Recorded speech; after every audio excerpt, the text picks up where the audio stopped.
இப்போதெல்லாம் திரைப்படங்களுக்கு வைக்கிற பெயர்களே வித்தியாசமாகத்தான் இருக்கின்றன. லதா அம்மா அவர்கள் சொன்னதைப் போல 2K கிட்ஸ் இந்த காலத்து இளைஞர்களுக்கு பிடித்த இசை, பிடித்த பெயர் எல்லாம் ஆங்கிலத்தில் தான் நிறைய திரைப்படங்களுக்கெல்லாம் பெயர்கள் வருகின்றன. அல்லது ஏதாவது ஒரு வித்தியாசமான கவர்ச்சிகரமான பெயர் சூட்டப்படும். ஆனால் இயக்குனர் தங்கமணி அவர்கள் துணிந்து நம்முடைய தமிழ் மரபை போற்றும் வகையில் ஒரு நல்ல தமிழ் பெயரை, குடும்ப பெயரை திரைப்படத்திற்கு சூட்டியிருக்கிறார். இதுவே அவருடைய துணிச்சலுக்கு ஒரு சான்று என்று நான் கருதுகிறேன். பேராண்டி என்று சொல்லுகிற போதே தாத்தாவோ பாட்டியோ இதில் முக்கியமான பாத்திரம் வகிக்கப் போகிறார் என்று நமக்கு தெரிய வருகிறது. இந்த பெயரிலே குடும்ப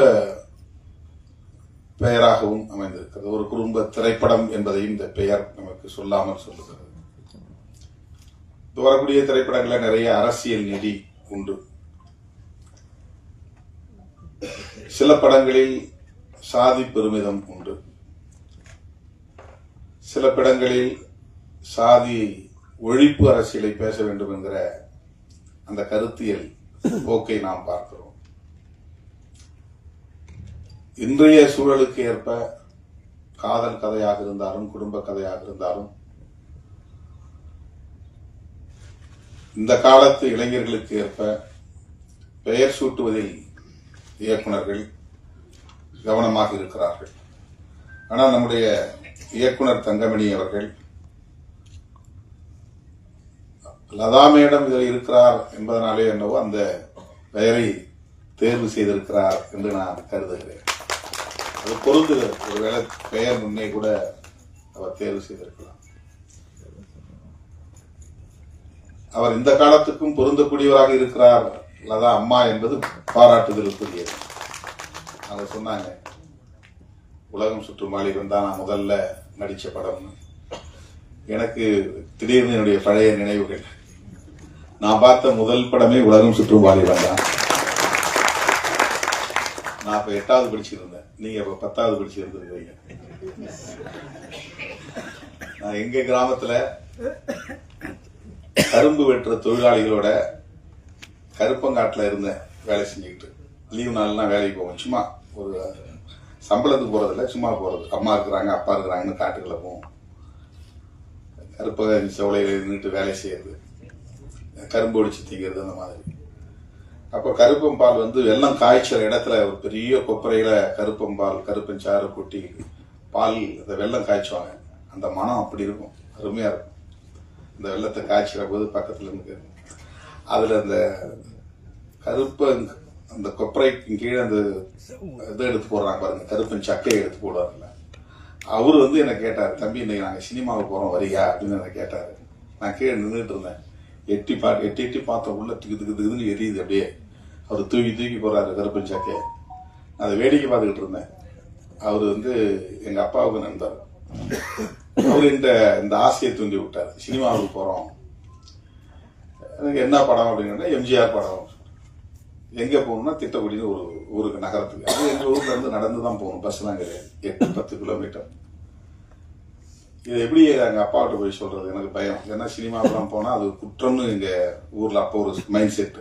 சினிமா பாக்குறதெல்லாம் தப்பு. எப்படி பீடி சிகரெட் குடிக்கிறது தப்போ, அப்படி சினிமா பாக்குறது தப்புங்கிற ஒரு உளவியல் எனக்கு ரொம்ப காலமா இருந்துச்சு. ஹாஸ்டல்ல கூட யாராவது சினிமா போனா திருட்டுத்தனமா தான் போய் பார்த்து வரணும். அதுக்கு வார்டன் கூப்பிட்டு அடிப்பார். சினிமா பாக்குற அளவுக்கு போயிட்டியா வந்துட்டியா அப்படின்னு கையை நீட்ட சொல்லி அடிப்பாங்க, முட்டி போட வைப்பாங்க. அந்த மாதிரி ஒரு சூழல்ல படம் பார்க்கறதுக்கு ரொம்ப தயக்கமா இருந்துச்சு. எங்க அப்பாவிட்ட போய் நீங்க கேளுங்க அப்படின்னு அவர்கிட்ட சொன்னேன். அவர் உடனே எங்க அப்பாவிட்ட கேட்டார். அவருக்கு விருப்பம் இல்லை, இருந்தாலும் நீ பத்திரமா போய் அழைச்சிட்டு திருப்பி கொண்டு வந்து விட்டுருவில்ல, ஒன்றும் பிரச்சனை இல்லைன்னு அவர் கேட்டாரு. உடனே அவர் ஆமான்னு சொல்லியிருந்தார். அவரோட நான் போய் பார்த்தேன். எனக்கு கதையும் புரியல, ஒன்றும் புரியல. ஏதோ ஒரு டிஷின் சண்டை. எம்ஜிஆர் பார்த்தேன். அம்மாவை அப்ப முதல்ல பார்த்துருக்கேன். அவ்வளவு பிறகு இப்போ நான் நேரில் பார்க்குற ஒரு வாய்ப்பு, அந்த திரைப்படத்தை பார்த்த அம்மா இன்னைக்கு பக்கத்தில் உட்கார்ந்து பார்க்குற ஒரு வாய்ப்பு கிடைத்தது. எண்ணி அவர் மேடையில் பேசும்போது தோணுச்சு. வந்து உட்கார்ந்து கேட்டேன், எந்த வருஷம் அது அப்படின்னு கேட்டாங்க. அது 1973 கரெக்டு. நான் 8வது படிக்கும்போது அந்த படம் வந்துச்சு திட்டக்குடியில். இன்னைக்கு அவ்வளவு பெரிய பாரம்பரியம் உள்ள 250 திரைப்படங்களை நடித்த அம்மாவை கொண்டு வந்து இந்த படத்தில் ஒரு முக்கியமான கதாபாத்திரத்தில் நடிக்க வச்சிருக்கிறார் அவருடைய இயக்குனர் தங்கமணி. இந்த காலத்து இளைஞர்களுக்கு ஏற்ப டைட்டில் படத்துக்கு பேர் வைக்கணும். இந்த காலத்து இளைஞர்களுக்கு ஏற்ப பாடல் வரி புரியாத இசையை, அதான் சொன்னாங்க இன்ஸ்ட்ருமெண்டல் டாமினேஷன் தாங்க. ஒரே இறைச்சலா உட்காந்து மியூசிக் மட்டும்தான் கேட்கும். நமக்கு வரி என்னன்னு உத்து கவனிச்சாதான் வரி தெரியும். நிறைய பாடல்ல வரியே கேட்காது, என்னதான் லிரிக்ஸ்னே தெரியாது நமக்கு. ஆனால் பழைய பாடல்லாம் பாருங்க, இசையும் அவ்வளவு இனிமையா இருக்கும், வரிகள் நம்ம மனசுல ஆழமா பதியும். அது கண்ணதாசன் எழுதின பாடலாக இருந்தாலும் சரி, மருதகாசி எழுதுகிற பாடலாக இருந்தாலும் சரி, உடுமலை நாராயணகவி எழுதிய பாடலாக இருந்தாலும் சரி, வாலி எழுதிய பாடல்களாக இருந்தாலும் சரி, அந்த வரிகள்லாம் அவ்வளவு அருமையான வரிகள், ஊக்கம் தரக்கூடிய வரிகள், நம்முடைய மனதில் ஆழமா பதியக்கூடிய வரிகள், வார்த்தைகள். அதுக்கு உயிரூட்டக்கூடிய வகையில இசை இருக்கும். இளையராஜா அவருடைய இசையெல்லாம் கிராமத்தை அந்த அளவுக்கு கிராமங்களை ஆட்டி படைத்தது. இந்த ஆட்டுக்கார அலமேலு, அன்னக்கிளி, இந்த படங்கள்லாம். இப்போ தங்கமணி அவர்கள் படத்தை பார்த்தாதான் தெரியும். இப்ப இந்த காலத்துக்கு ஏற்ப சப்ஜெக்ட் அதுல இருக்குன்னு நினைக்கிறேன். ஏன்னா பேராண்டி விரும்புற பொண்ணை திருமணம் பண்ணி வைக்கிற கதை. இந்த திருமணம்னாலே இங்க சாதி குறுக்கிடும்.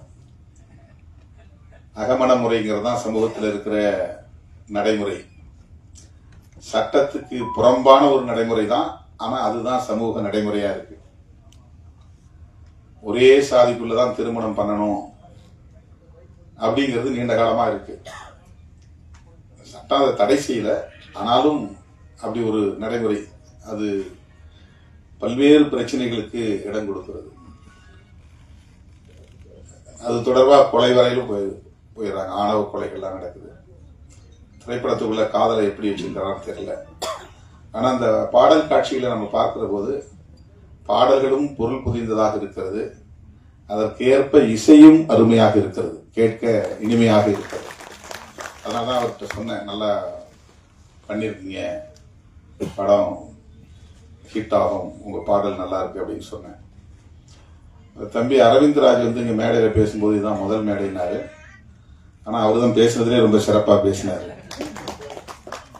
எல்லாரும் டக்கு டக்குன்னு முடிச்சுக்கிட்டாங்க, எதுக்கு நமக்கு வம்பு, நீண்ட நேரம் மேடையில பேசக்கூடாதுன்னு.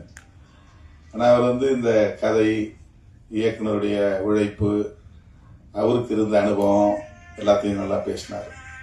எப்படி முதல் மேடையிலேயே சிறப்பா பேசினாரோ அது மாதிரி முதல் படத்திலேயே சிறப்பா நடித்து இருக்கிறார். நான் தான் கேட்டேன், நீ நல்லா பண்ணியிருக்கப்பா, உனக்கு நல்ல ஃபியூச்சர் இருக்கு அப்படின்னு சொன்னேன். நல்லா தேர்ந்தெடுத்திருக்கிறார் இயக்குனர் தங்கமணி அவர்கள். ஒரு நல்ல கதாநாயகனை தமிழ் திரையுலகத்திற்கு வழங்கியிருக்கிறார் என்றுதான் நான் அறிமுகப்படுத்தி இருக்கிறார் என்றுதான் நம்புகிறேன். ராஜா ரொம்ப நாளா எனக்கு தெரியும், கராத்தே ராஜா. நான் என்ன தம்பிங்க இந்த கெஸ்ட் ரோல்ல நடிக்கிறதுக்காக சில படங்களை கூப்பிட்டாங்க. அப்போ நான் அப்பெல்லாம் அந்த திரைப்படத்துக்கு முக்கியத்துவம் தரல. ராஜா அப்ப எனக்கு அறிமுகமானவர். இன்னைக்கு நிறைய படங்கள் நடிச்சிட்டு இருக்கிறார். இப்ப கூட ஒரு திரைப்படம் கௌதமன் படத்துல, அதுல ரொம்ப சிறப்பான ஒரு பாத்திரத்தில் நடிச்சிருக்கிறார். இந்த படத்திலே அருமையா அந்த பாடல் காட்சிகள்லயே நமக்கு அவர் எப்படி பண்ணியிருக்கிறாருங்கிறத பார்த்தோம். ஒரு நல்ல தேர்வு பண்ணியிருக்கிறார் தங்கமணி அவர்கள். ராதா அம்மாவை தேர்வு பண்ணியிருக்கிறாரு, அரவிந்த்ராஜ், அதே மாதிரி கதாநாயகி பேர் தெரியல, அவங்களும் ரொம்ப சிறப்பா பண்ணியிருக்கிறாங்க. அது அவங்க முதல் படமா ரெண்டாவது படமான்னு தெரியல, சிறப்பா பண்ணியிருக்கிறாங்க. இந்த படத்தினுடைய கதை கரு எப்படி இருக்கிறது, கதை ஓட்டம், திரைக்கதை எப்படி அமைந்திருக்கிறது, கிளைமாக்ஸ் எப்படி முடியுது அப்படிங்கறதெல்லாம் பொறுத்துதான் மக்களுடைய ஆதரவை வென்றெடுக்க முடியும். என்னதான் சிறப்பான திரைக்கதை இருந்தாலும் கூட இசை ரொம்ப முக்கியமானது. இசை வந்து சரியா அமையல, பேக்ரவுண்ட் பின்னணி இசை சரியா அமையலைன்னா அந்த படம் கொஞ்சம் ஸ்ட்ரகிள் பண்ண வேண்டியிருக்கும். ஹிதேஷ் அவர்கள் இந்த படத்திற்கு அந்த பாடல்களில் இருந்து பார்க்க முடிகிறது, நல்ல இசையை வழங்கியிருக்கிறார். தங்கமணி அவர்கள் ஏன் என்ன இந்த வெளியீட்டு விழாவுக்கு என்ன வலியுறுத்தி கூப்பிட்டார் எனக்கு தெரியாது. இப்ப அண்மை காலமாக நம்முடைய நண்பர்கள், திரைத்துறையை சார்ந்தவர்கள் இந்த மாதிரி இசை வெளியீட்டு விழாவுக்கு என்னை அழைக்கிறார்கள். ப்ரீவியூ ஷோவுக்கும் வந்து பாருங்க அப்படின்னு சொல்லி கூப்பிடுறாங்க. நான் வந்து தொடக்கத்தில் என்ன அன்பு தோழின்னு ஒரு படத்தில் ஒரு தம்பி கிட்டத்தட்ட 6 மாதம் போராடி தான் என்ன அதில் நடிக்க வச்சார். எனக்கு கதை தலையும் புரியாது, வாழும் புரியாது, எதையுமே நான் கேட்டுக்கல, நேரம் ஒதுக்க முடியாது, ஏதோ ஒரு சொன்னபடி செஞ்சேன். அதுக்கப்புறம் வின்சென்ட் செல்வாவை வச்சு தமிழரசன் ஒரு படம், ஒரு 10 நாள் ஷூட்டிங் போனோம், அப்படியே நின்று போயிடுச்சு. அதுக்கு முன்னாடியே வந்து கலகம்னு ஒரு படம், அது கலகத்திலேயே முடிஞ்சு போயிடுச்சு. களஞ்சியம் தான் இயக்குனர், அவர் வந்து எனக்கு மேக்கப் போட்டு 4 போட்டோ ஷூட் மட்டும் பண்ணார். போட்டோ ஷூட்டோட நின்று போயிடுச்சு. அதுல அந்த போட்டோ ஷூட்லாம் நல்லா தான் இருந்துச்சு. அந்த படத்தை ஒரு ஷூட்டிங்கே போக முடியாம போயிடுச்சு, வெறும் போட்டோ ஷூட்டோட நின்று போயிடுச்சு. அதுக்கப்புறம் அந்த தமிழரசன். ஆனா அதை தாண்டி 1-2 படங்கள்ல முகம் காட்டணும்னு மன்சூர் அலிகான் பிடிச்சு நான் மருத்துவமனையில் ராமச்சந்திராவில் கிடந்தப்ப நான் கட்டாயப்படுத்தி இழுத்துட்டு வந்து ஒரு பாட்டு சீன்ல என்ன நடிக்க வச்சார். அப்ப நான் இயல்பாகவே மீசை எடுத்திருந்தேன். அந்த நேரத்தில் எனக்கு ஒரு சின்ன ஆப்ரேஷன், மூக்கில் சைனஸ் ஆப்ரேஷன் இருந்த நேரம். அப்பெல்லாம் நான் வந்து இந்த திரைப்படத்திற்கு பெரிய முக்கியத்துவம் தரல. அப்புறம் மின்சாரம்னு ஒரு படம், இந்த அன்பு தொழில நடிச்ச உடனே அவரு ஒரு கோயம்புத்தூர்காரர் தான் தயாரிப்பாளர். அவரு வந்து நீங்க தமிழ்நாடு முதலமைச்சரா நடிச்சே தீரணும் அப்படின்ட்டார். சரி, படத்திலேயாவது நம்ம ஒரு நாள் முதலமைச்சரா இருப்போம் அப்படின்னு ஆசைப்பட்டு நான் ஒத்துக்கிட்டேன். ஆனா எப்படி கதை எனக்கு தெரியாது, தலையும் வாழும் எதுவுமே புரியாது. ஏன்னா டிஸ்கஷன்ல உட்கார்றதுல ரிஹர்சல் கிடையாது, கிடைக்கிற நேரம் கொஞ்ச நேரம், அந்த ஸ்பாட்டுக்கு போனோடனே இதை செய்யுங்க அதை செய்யணும். ஏன்னா அப்ப எனக்கு வந்து அதுல பெருசா ஆர்வம் வெட்டலை. எனக்கு சின்னதுல இருந்தே திரைப்படத்தை பற்றி ஒரு தவறான மதிப்பீடு உருவாகி போச்சு. திரைப்படம் பார்த்தா அது வந்து தப்பு, அது குற்றம் அப்படிங்கிற மாதிரி. அப்படி இருந்த என்ன இன்னைக்கு தங்கமணி போன்ற இயக்குனர்கள் நிறைய திரைப்படங்களை இது மாதிரி இசை வெளியீட்டு விழா, பிரிவியூ ஷோ போன்றவற்றில் பங்கேற்க செய்வது இந்த திரையுலகத்தின் வலிமை என்ன என்பதை புரிந்து கொள்ள பயன்படுகிறது. இது எவ்வளவு முக்கியத்துவம் வாய்ந்த ஊடகம். இன்னைக்கு தமிழ்நாடு அரசியலே தொடர்ந்து திரை கவர்ச்சியின் கட்டுப்பாட்டுக்குள் இருக்கிறது என்பதை நாம் பார்க்க முடிகிறது. ஒரு காலத்தில் எம்ஜிஆர், அதன் பிறகு அவருடைய கலையுலக வாரிசுகள் பலர், பாக்கியராஜ் போன்றவர்கள்லாம் கட்சி தொடங்கினாங்க. சிவாஜி கணேசன் அவர்களும் கட்சியை தொடங்கினார். அப்புறம் விஜயகாந்த், அப்புறம் சரத்குமார், டி ராஜேந்தர், இப்படி பல பேர் திரைத்துறையில தீவிரமான ஈடுபாடு உள்ளவர்கள் கட்சி தொடங்கினார்கள். கலைஞரும் திரைத்துறையில் ஈடுபாடு உள்ளவர் தான். இன்றைய முதல்வரும் திரைப்படத்தில் ஓரிரு படங்களில் நடித்தவர் தான். ஜெயலலிதா அம்மையார் திரைத்துறையில் இருந்து வந்தவர் தான். இப்போ விஜய் வரையிலும் தமிழக அரசியலில் திரை உலகம் எந்த அளவுக்கு ஈடுபாடு கொண்டிருக்கிறது அல்லது தாக்கத்தை ஏற்படுத்தி வருகிறது, அந்த கவர்ச்சி இன்னும், திரை கவர்ச்சி இன்னும் குறைந்தபாடில்லை என்கிற ஒரு நிலையை நாம் பார்க்கிறோம். இந்தியா முழுக்க எல்லா மாநிலங்களிலும் திரைப்படங்கள் எடுக்கப்படுகின்றன. திரை நாயகர்கள் பலர் புகழ்பெற்று விளங்குகிறார்கள். ஒவ்வொரு மாநிலத்திலும் சூப்பர் ஸ்டார் இருக்கிறாங்க. தமிழ்நாட்டில் தான் நிறைய star, super star, supreme star, ultimate star, power star. நம்ம படத்துல பவர் ஸ்டார். இந்த பவர் ஸ்டார்ங்கிற பேர் நான் தான் வச்சேன். அவரு வந்து எனக்கு ரொம்ப நெருங்கிய ஒரு சகோதரர். கொஞ்ச நாள் எங்க கட்சியில பொறுப்புல இருந்தாரு. அவர் ஒரு நிகழ்ச்சியில அவருடைய பிறந்த நாள் விழாவை ஒரு நிகழ்ச்சியில அவருக்கு இந்த அவருடைய கூட இருந்த நண்பர்கள் எல்லாம் இந்த பேரை வைக்கணும்னு சொன்னப்ப நான் பவர் ஸ்டார்னு ஆங்கிலத்தில் வருது, ஏதாவது தமிழ்ல சொல்லுங்க என்ன, எல்லாரும் மாதிரி ஆங்கிலத்துல என் பேர் வைக்கணும். இல்ல அதெல்லாம் தமிழ்லாம் வச்சா எடுபடாது, பவர் ஸ்டார்னு சொல்லுங்கன்னு என்ன கட்டாயப்படுத்தினாங்க. ஆனா அது நான் வச்சுங்கிறதுனால ஆகல, அவருடைய உழைப்பால அந்த பேர் நல்லா ரீச் ஆயிடுச்சு மக்கள்கிட்ட. இப்ப நம்ம பேராண்டி படத்திலையும் பவர் ஸ்டார் நடிச்சிருக்கிறாரு அப்படிங்கிறத பார்த்தது நான் அவரை பார்த்தோன்னே எனக்கு ஒரு மகிழ்ச்சி ஆயிடுச்சு. அவரு தங்கமணி என்ன பார்த்த போது சொன்னார் பவர் ஸ்டார் இதில் நடிச்சிருக்காரு, நான் அன்னைக்கு வருவார்னு எதிர்பார்த்தேன், அவர் வரல. எந்த மாநிலத்திலும் திரைத்துறை அரசியலில் பெரிய தாக்கத்தை ஏற்படுத்தவில்லை. மம்முட்டி இருக்கிறார் கேரளாவில், இங்க கன்னடத்துல ராஜ்குமார் இல்ல, அவரு என்டிஆர், இங்க எம்ஜிஆர், 2 பேர் தான் அரசியல்ல ஒரு பெரிய மாற்றத்தை திரைத்துறையின் மூலமாக ஏற்படுத்தியவர்கள். அவரும் கட்சி ஆரம்பிச்ச 5 வருஷத்துல ஆட்சி பிடிச்சாரு, இவர் கட்சி ஆரம்பிச்ச 7 வருஷத்துல ஆட்சி பிடிச்சார்.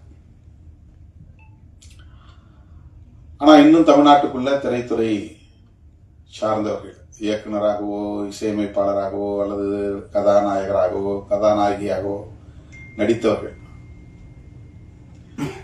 சோசியல் மீடியாவில் ரொம்ப ஆழமா சிந்திக்கிறவங்களா இருக்கிறாங்க. ரொம்ப நாமே அது ஆச்சரியப்படக்கூடிய அளவுக்கு. அமீர் ஒருத்தர் எழுதியிருந்தாங்க, ராணுவத்துறையில வேலை செஞ்சவங்க ரிட்டையர் ஆயிட்டு வாட்ச்மேன் வேலைக்கு போறாங்க, திரைத்துறையில ரிட்டையர் ஆகுறாங்களாம் சிஎம் ஆகுறாங்க. தமிழ்நாட்டு அரசியல் அப்படி இருக்கு அப்படின்னு. ராணுவத்துறையில ரிட்டையர் ஆகிறவங்களாம் வாட்ச்மேன் வேலை மாதிரி ஏதாவது ஒரு டிபார்ட்மெண்ட்டுக்கு போறாங்க. ஆனால் திரைத்துறையில ரிட்டையர் ஆகிறவங்க அல்லது விஆர்எஸ் கொடுக்குறவங்க வாலண்டரியா கொடுத்துட்டு வராங்க இல்லையா, இன்னும் என்னால 200 கோடி 300 கோடி சம்பாதிக்க முடியும், ஆனாலும் நான் அதை விட்டுட்டு வரேன் அப்படிங்கிறது.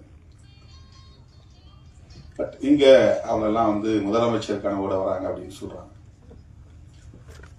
ஏதோ ஒரு வகையில திரைப்படம் அல்லது திரைத்துறை தமிழர்களை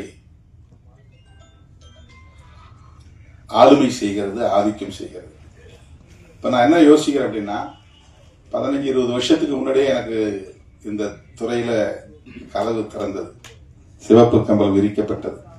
பல பேர் கூப்பிட்டாங்க, நான் அதை ரொம்ப அவாய்ட் பண்ணிட்டேன். இப்போ உங்களை மாதிரி இயக்குனர்கள் அழைத்து இந்த நிகழ்ச்சிகள் எல்லாம் பங்கேற்க செய்கிற போது இந்த கலை எந்த அளவுக்கு மக்களோடு நெருக்கமானதாக இருக்கிறது. மக்களை பற்றி தானே திரைத்துறை பேசுகிறது, மக்களிடமிருந்து அந்நியப்படவில்லை. மக்களுடைய அன்றாட வாழ்க்கையை, வாழ்வியலை, அவர்கள் எதிர்கொள்ளுகிற சவால்களை, நெருக்கடிகளை அழகியலாக கொண்டு நம் கண்முன்னே நிறுத்துகிறார்கள், கோர்வைப்படுத்தி கொண்டு நிறுத்துகிறார்கள். இசை பின்னணியோடு அதற்கு பெரும் அளவில் உயிர்ப்பை கொடுக்கிறார்கள். அதில் வருகிற இசையும் ஒளி வெள்ளமும் காணும் மக்களின் கவனத்தை வெகுவாக ஈர்க்கிறது. அதில் சொல்லப்படுகிற கருத்துக்கள் மக்கள் உள்ளத்துல பதிகிறது. இப்ப மக்களிடமிருந்து அந்நியப்படுகிற ஒன்று அல்ல, அந்நியப்பட்ட ஒன்று அல்ல, மக்களின் இயல்பான வாழ்வியலை பேசுகிற ஒன்று. இதை எந்த அளவுக்கு நேர்மறையாக கையாள முடியும், பாசிட்டிவா இதை ஹேண்டில் பண்ண முடியும், கையாள முடியும் அப்படிங்கிறது அந்த இயக்குனருடைய பார்வையை பொறுத்தது. கதாநாயகனும் கதாநாயகியும் இயக்குனர் என்ன சொல்றாங்களோ அதை தான் செய்வாங்க. இயக்குனருடைய பார்வை முற்போக்கானதாக இருந்தால், ஜனநாயக பூர்வமானதாக இருந்தால், இளைய தலைமுறையை நல்வழிப்படுத்தக்கூடியதாக இருந்தால், திரைப்படங்கள் மிகப்பெரிய அளவிலே சமூக மாற்றத்தை உண்டு பண்ணக்கூடிய ஒரு சக்தியாக விளங்கும். அதுல பிற்போக்குத்தனமான கருத்துக்கள் இல்லாமல், குடும்ப படமாக இருந்தாலும் சரி, வெறும் காதல் படமாக இருந்தாலும் சரி, அரசியல் நெடி வீசுகிற படங்களாக இருந்தாலும் சரி, பிற்போக்குத்தனமாகவும் படம் எடுக்க முடியும், முற்போக்கு சிந்தனையோடவும் படம் எடுக்க முடியும். பழமைவாதத்தை ஆதரிக்கவும் முடியும், புதுமைகளை ஏற்று அதை ஜனநாயகப்படுத்தி மக்களிடத்திலே கொண்டு போய் சேர்க்க முடியும்.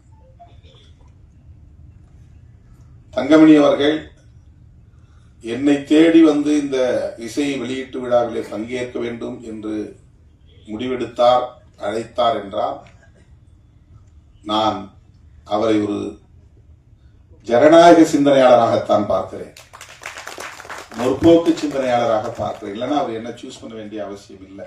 ஏன்னா என்னுடைய கருத்தியலோடு அவருடைய சிந்தனையும் நேர்கோட்டில் இருந்தால் மட்டும்தான் என்னை அழைக்க அவர் முடிவெடுக்க முடியும். இல்லைன்னா இவர் நாம பேசுற கருத்துக்கு எதிராக பேசுறவரு, நமக்கும் அவருக்கு அது ஒத்து வராது. அப்படிதான் அவர் யாராவது சஜஸ்ட் பண்ணா கூட இல்லப்பா அவரெல்லாம் அழைச்சிட்டு வர வேண்டாம் அப்படிதான் அவர் ரிஜெக்ட் பண்ண வாய்ப்பு இருக்கு, தவிர்ப்பதற்கு வாய்ப்பு இருக்கிறது. ஆனா இந்த திரைப்படத்தினுடைய இயக்குனர் ஒரு படத்தை இயக்கி அது வெளிவந்துட்டா அந்த இயக்குனர் எப்படி காலரை தூக்கி விட்டுவாருன்னு நமக்கு தெரியும். அவருடைய நடை எப்படி கம்பீரமா மாறும் நமக்கு தெரியும். ஓரிரு படங்களை வெற்றிகரமா கொடுத்துட்டா அடுத்தது அரசியல் தான் அப்படிங்கிற நிலைக்கு போகிறவர்களை நமக்கு பார்ப்போம். ஏன்னா திரைத்துறைங்கிறது அந்த மாதிரியான ஒரு உளவியல் இங்க கட்டமைச்சிருக்கு. ஒரு நல்ல படத்தை கொடுத்துட்டா போதும், அடுத்து முதலமைச்சர் நாற்காலிங்கிற ஒரு எண்ணத்தை உருவாக்குகிறது. ஆனா ஒரு உண்மையை நாம தெரிஞ்சுக்கணும், தேசத்துல முதலமைச்சர் பதவியும் பிரதமர் பதவியும் ஒப்பீடு செய்து பார்க்க வேண்டிய தேவை இருக்கிறது. நீங்க கொள்கை ரீதியான ஒரு முன்னெடுப்பை செய்தாலும், சமூக மாற்றத்தை ஏற்படுத்துவதாக இருந்தாலும், உண்மையான அதிகாரம் என்பது பிரதமர் பொறுப்பில் தான் இருக்கிறது, அந்த இருக்கையில் தான் இருக்கிறது. நாம அதுக்கு பெருசா ஆசைப்படுறது, எல்லாருமே சிஎம் ஆகும் தான் நம்ம ஆசைப்படுறோம். நமக்கு தெரிஞ்சது சீஃப் மினிஸ்டர் தான் ரொம்ப அல்டிமேட் பவர் அப்படின்னு நம்ம நினைக்கிறோம்.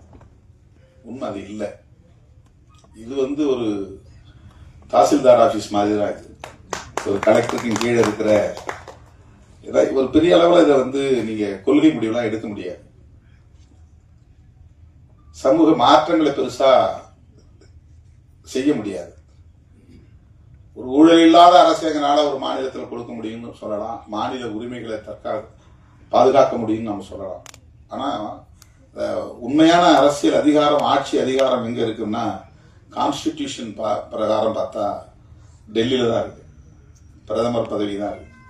இப்ப தமிழர்கள்ட்ட யாருக்கிட்டுமே பிரதமர் ஆகணுங்கிற எண்ணமே வரமாட்டாங்க. ஒரு தேசிய அரசியல பேசணும், தேசிய அளவில் வந்து நம்ம ஒரு சக்தியா மாறணும், அடுத்து நாம வந்து பிரதமர் இருக்கையை நோக்கி நகரணும். ஒரு பிரதமர் ஆயிட்டா ஈழத்தமிழர் பிரச்சனைக்கு நம்ம தீர்வு காண முடியும், மாநில முதலமைச்சரான ஆக முடியும், செய்ய முடியாது. இன்னும் அந்த அடிப்படையை நம்மளால புரிஞ்சுக்க முடியாம இருக்கு. வந்து முதலமைச்சர் ஆயிட்டா போதும் ஈழத்தமிழர் பிரச்சனையை தீர்த்துடலாம் அப்படின்னு நினைக்கிறாங்க. முடியவே முடியாது. ஏன்னா தமிழ்நாடு முதலமைச்சர் மொத்தம் 30 பேர்ல ஒரு ஆள், அவ்வளவுதான். 545 எம்பிக்கள்ல ஒரு 40 எம்பி தான் இங்க இருந்து போறோம், மிச்சம் 500 பேர் இந்தியா முழுக்க இருக்கிறாங்க. அவெல்லாம் சேர்ந்துதான் பெரும்பான்மை கருத்தை உருவாக்க முடியும், ஒரு கொள்கை முடிவு எடுக்க முடியும். நான் அதை குறைச்சி மதிப்பில்ல, ஒரு ஒப்பீடு நமக்கு தேவை. எப்படி எது எது வந்து அதிகாரம் பெற்ற பதவி அப்படிங்கறத நம்ம வந்து பார்க்க வேண்டியிருக்கிறது. இப்ப எது எப்படி இருந்தாலும் திரைத்துறையில் நாம் பேசுகிற அரசியல், திரைப்படங்களில் நாம் பேசுகிற அரசியல்,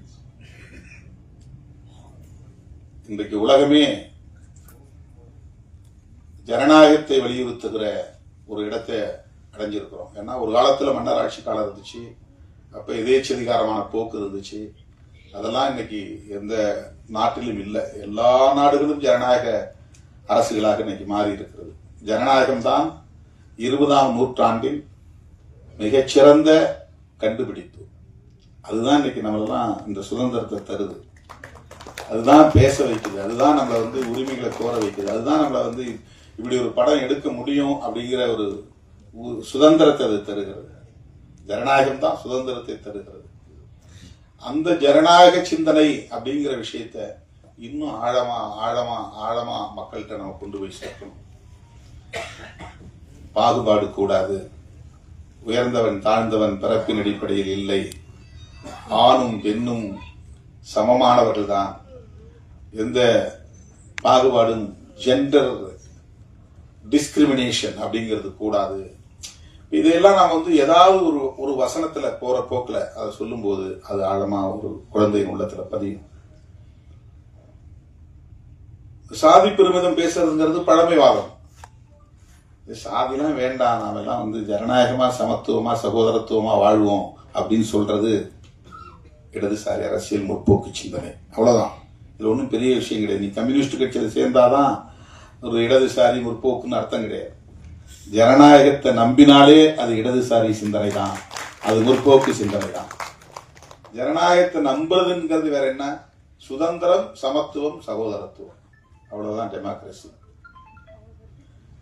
நான் பேசுறதுக்கு சுதந்திரம், நான் கருத்து சொல்றதுக்கு சுதந்திரம், நான் இந்த திரைப்படத்தை எடுக்கிறதுக்கு சுதந்திரம், இந்த மாதிரியான அரசியலை பேசுவதற்கு சுதந்திரம், இதெல்லாம் அனுமதிக்கிறது தான் ஜனநாயகம். அதை விட சகோதரத்துவங்கிறது தான் ரொம்ப முக்கியமானது. இது ரெண்டும் இருந்தாதான் சமத்துவங்கிறது நிகழும். இப்போ உலகம் முழுக்க என்ன போராட்டம் நடக்குதுன்னா, அது ஜென்சி ரெவல்யூஷன்றாங்க. இப்போ நேபாளத்தில் நடந்தது, இலங்கையில் நடந்தது, இப்ப மொரோக்காவில் அது நடந்துகிட்டு இருக்கு அப்படின்லாம் சொல்றாங்க. இந்த புதிய தலைமுறையின் புரட்சி அப்படின்னு சொல்றாங்க, இந்த இளம் தலைமுறையின் புரட்சி, இந்த சோசியல் மீடியா தலைமுறையின் புரட்சி அப்படின்னு சொல்றாங்க. எதுவா இருந்தாலும் ஒண்ணுக்கு தான் போராடுறாங்க. என்னன்னா ஈக்குவாலிட்டிங்கிறது தான், சமத்துவங்கிறது தான், அதுதான் ஜனநாயக சிந்தனை. அந்த உணர்வு தங்கமணி அவரிடத்திலே இருப்பதனால்தான் அவர் திருமாவளவனை தேடி வந்தார் என்று நான் நம்புகிறேன். அந்த உரிமையோடு உங்கள் முன்னால் நான் நிற்கிறேன். தங்கமணி அவர்களின் இந்த முயற்சி வெற்றி பெற வேண்டும். அவர் எடுத்திருக்கிற இந்த திரைப்படம், அவரே இங்க சொன்னார், நான் சிறப்பா பண்ணியிருக்கிறேன், இந்த படம் கட்டாயம் வெற்றி பெறும் உங்கள் ஆதரவோடு என்று சொன்னார். அவருடைய இந்த முயற்சி வெற்றி பெற வேண்டும், இந்த திரைப்படம் வெற்றி பெற வேண்டும். அதற்கு ஜனநாயக சிந்தனை உள்ள அனைவரும் ஆதரவு நல்க வேண்டும் என்று வேண்டுகோள் விடுத்து, இந்த திரைப்பட குழுவை சார்ந்த அனைவரையும் பாராட்டி வாழ்த்தி வாய்ப்புக்கு நன்றி கூறி முடிக்கிறேன். நன்றி, வணக்கம்.